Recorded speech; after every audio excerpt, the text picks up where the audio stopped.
Everyone is going to use the case of Luigi Mangione as a reason to push their own political agenda, but there's something really sinister going on here. Does class politics play a role? Yes, but not how you think. Mangione comes from a pretty well-off family, and he was valedictorian of his all-boys elite prep school. In his valedictory speech, he talked about exploring the unknown and exploring innovation. Mangione then went on to the University of Pennsylvania to get a degree in information and computer science. His classmates reported he was always a very kind, intelligent kid. He was never a revolutionary, so when did things go that direction? This all leads back to his Twitter cover photo where you see a Pokemon, a picture of a back surgery, and him on vacation.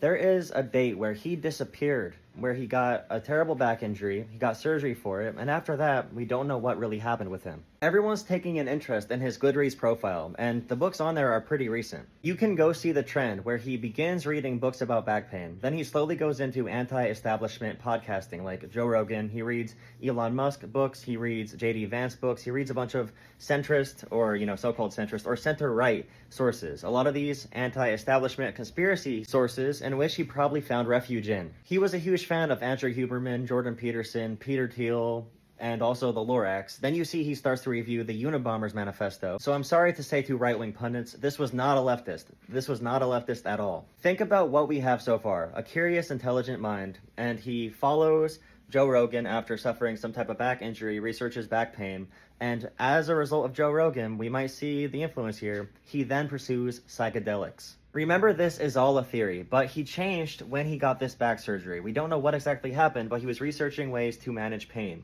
And it seems that he found a way to manage what he was dealing with through psychedelics. And he would post very cryptic messages on Twitter increasingly after this back surgery. It seems like he may have had very complicated mental health issues after whatever happened to him. So he's possibly disassociating, becoming a revolutionary, and whatever's happening to him, he's a very bright mind, a very intellectual person.